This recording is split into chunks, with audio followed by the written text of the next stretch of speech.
Hello there guys, what is going on? SonOfChelsea back here again for another edition of Let's Talk Chelsea, a Sunday night edition. I hope you guys are doing well, keeping safe, still reflecting and enjoying, of course, the win yesterday at Selhurst Park. If you haven't seen my rational perspective, kind of nearly 15 minutes, I think, analysis on the game from myself yesterday, please go and watch it. It's the most recent video on the channel. But yeah, just the mood around Chelsea, Graham Potter's first win. That incredible Conor Gallagher goal that gets better every time you watch it. And if you haven't been watching it for a couple of hours, please go and do so again, because I think it will improve your Sunday, because it was such a stunning strike. But at least for the next couple of days until we get to that AC Milan clash on Wednesday night, the mood around the club is obviously improved, and that's a great thing. In today's news video, I want to speak about Christopher Nkunku. So many stories about Chelsea's interest. This medical, did it happen? Did it not happen? What does it mean for the future transfer windows with Chelsea, their attacking plans? And, you know, do Chelsea still need to be spending a lot in attack? That's kind of another question that I do want to bring up. I also want to reflect and kind of react to some stories that came out during the week regarding a sporting director search, and also the multi-club sort of model that Todd Boehly wants to go for at Stamford Bridge, and to see how those plans are developing. Before we do get into the news today, I want to ask you guys, if you haven't already, hit that subscribe button and the notification bell so you don't miss any of the uploads on the channel. Also, if you are enjoying the content, it really does me a favor if you do hit that like button, because it helps new people find the channel, gets more exposure for the channel, and hopefully you can get more Chelsea fans in the community. So let's get into it. Firstly, with Christopher Nkunku.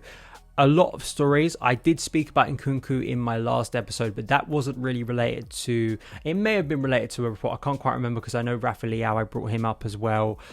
Just a lot of interest regarding Chelsea attackers that, you know, or attacking players that Chelsea could be recruiting in the coming windows. But then I think it was Thursday morning we started to get these reports that Chelsea had a secret medical with Nkunku over the previous summer in Germany. Matt Law reporting here in the Telegraph that Nkunku had secret medical tests in Germany with a Chelsea orthopaedist present ahead of a potential move to Stamford Bridge next summer. It is understood that Nkunku has a 52 million release clause in his Leipzig contract that Chelsea's Todd Boehly and Clearlake Capital ownership will need to trigger to sign him. Nkunku scored 35 goals in 52 appearances for Leipzig last season and has started this term well, netting 6 times in 11 games. I believe after that piece was written by Matt Law, he's improved on that with Leipzig's win yesterday in the Bundesliga.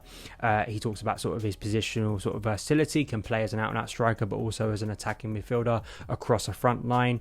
Ben Jacobs here tweeting that the next step for Chelsea with Leipzig is to agree on a deal and for Chelsea to commit to the release clause itself, which would mean only a summer move. Chelsea would like to move fast to take other suitors out of the equation, hence their action so far. But we did get conflicting reports. Julian Laurens, well-respected journalist from ESPN, reporting that the medical tests he had in Frankfurt were nothing to do with Chelsea. But we have heard again today from Fabrizio Romano tweeting that all parties involved in the Nkunku deal wanted to keep that Chelsea medical secret, but it really took place a few weeks ago. Not done yet, as Chelsea and Leipzig will discuss about fee payment terms. Plan B is triggering the 60 million euro clause, as already been mentioned, in 2023.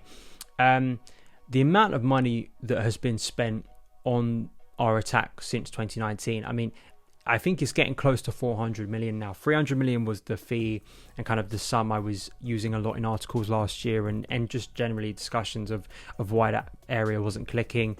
To think that, again, it'd be another window or two where we'd be spending even more.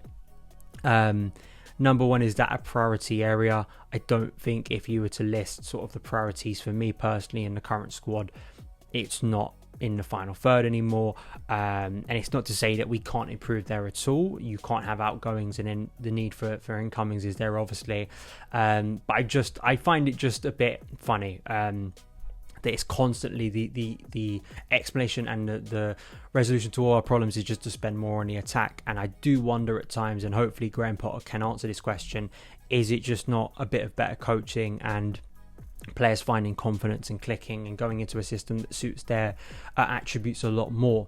I do wonder if there's that, because I still firmly sit in the camp that I think there is enough talent here to make a better attack. I refuse to believe that we just don't have the players capable of at least producing something a bit better, as we saw yesterday of Pierre-Emerick Aubameyang. As you see, sure, it's a wonder strike from Conor Gallagher, Mason Mount, Kai Havertz, Raheem Sterling, who's been one of Chelsea's best performers. You've got the creativity of Reece James. I just truly believe there is enough there to at least see improvement, but that doesn't mean Chelsea are not going to be spending on Nkunku. I do think Nkunku is obviously impressed. The numbers show it, but there is quite clearly recency bias, right, from myself in terms of a Leipzig attacker who is very highly touted, had great numbers, some of the best in the continent before he arrived at Chelsea, and dramatically failed, and that of course is Timo Werner. Because Timo Werner failed, that doesn't mean that from the Bundesliga and Leipzig we just write off all players. That's obviously a silly way to go about things. And there have been examples in the Premier League, Heung-min Son, Bobby Firmino, of players coming from that league and thriving. I mean, Jadon Sancho, I think, is having a better second season now. He struggled a little bit in that first year at Man United. So there are examples. And of course, I mean, the most obvious one of them all is Erling Haaland. But I mean, he is a bit of freak of nature, isn't he? I mean, in terms of what he is, I think the general kind of theme of attackers are not going to be to that level. But in truth, I think my questions are, how are we going to use him? How do his attributes fit what Chelsea do? How do his attributes that work so well in the Bundesliga, that is a lot more about transitions, that does offer attackers more space? That's just obvious, and that's just a consistent trend across that league. How do they translate to the Premier League? How do they translate and complement what we already have?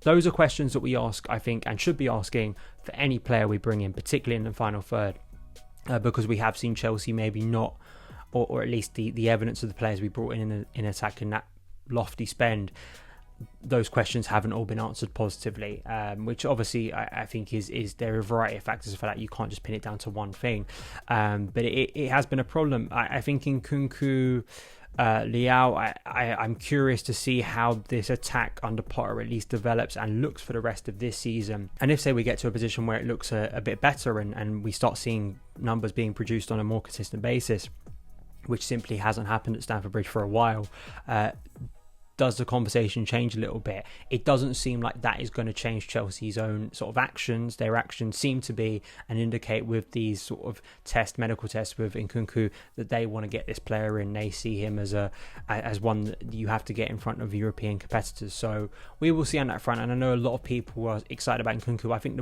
the best thing about him, from my perspective, is you see a very versatile player. He's not someone that looks limited. I think that was one of the big flaws of Timo Werner, and you don't want players like that, particularly with a coach who has already shown in his 2 games at Chelsea that he wants to shift positions. He wants to mould this squad in his image, and also be able to take players and put them in different roles. And Nkunku obviously has shown that for Leipzig, so that's a positive. Let's move on now to the, of course, Director of Football Search, Sporting Director Search, if you want to call it that. We've even got another term here, Technical Director. Chelsea turned to RB Leipzig's Christopher Nkunku as Technical Director. Search steps up. This is from Nazar Kinsella in the Evening Standard earlier this week.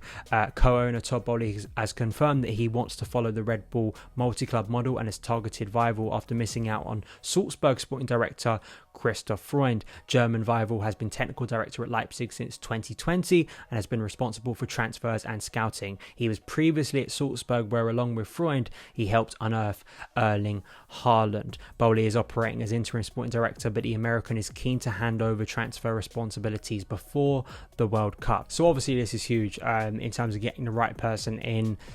I find it curious. We're obviously looking at not only at the Red Bull model, looking at people who have worked in and around that setup, whether that be Freund, whether that be Nkunku now from Leipzig.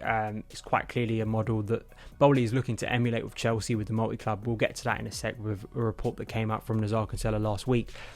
But on top of that, it's quite clear that Boehly wants to step away. I think it's important when we're already looking at targets for future transfer windows.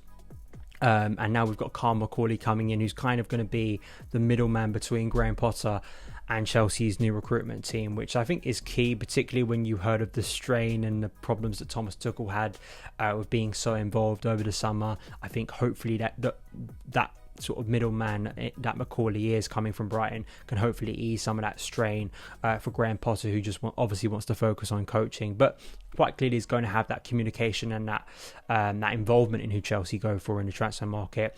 it's quite clear we need to get this set up as quickly as possible, but you don't sort of want to rush it and just get anyone in.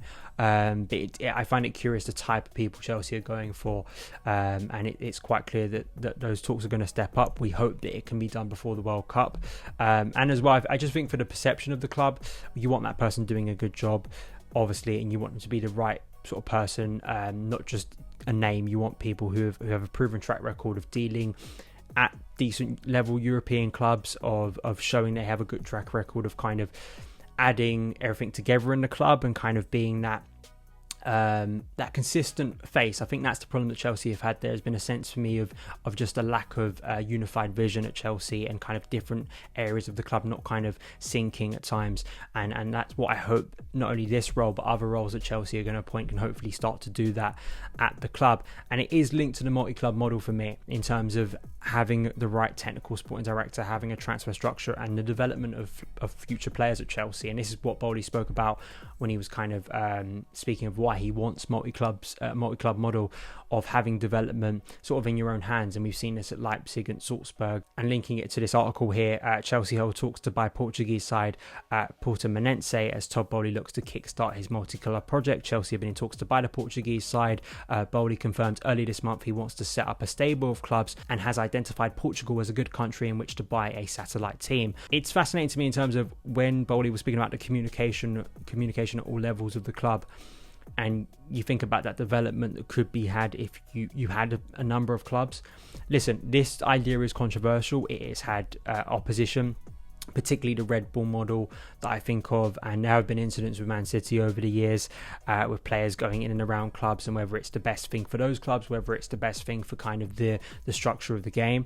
But I can see where Boehly's going from in terms of those young players that maybe we send across to other teams that don't always work out. You know, we've had a number of examples where Ethan Ampadu going to Leipzig and not getting a lot of game time, Billy Gilmore going to Norwich. You know, you are kind of victim to circumstances out of your control when you do send young players away to get development, which would still be the case at other clubs as well. But I guess just having it under one model where maybe, as I say, that communication can be had on a more consistent basis. I'm interested to see how it would work, and particularly from a Chelsea and player development side of things, how players would move, say, from the academy to one of these teams, and how they could get a route back into the first team. Could that be something that works? Would it be a sustainable model? Would it be something that would offer enough a good level of football for those players to develop? I'd be interested to see. But let me know your thoughts on everything I discussed today in the news video. Thank you guys for watching. Follow me on Twitter at SonOfChelsea, and I will see you again very soon. All the best.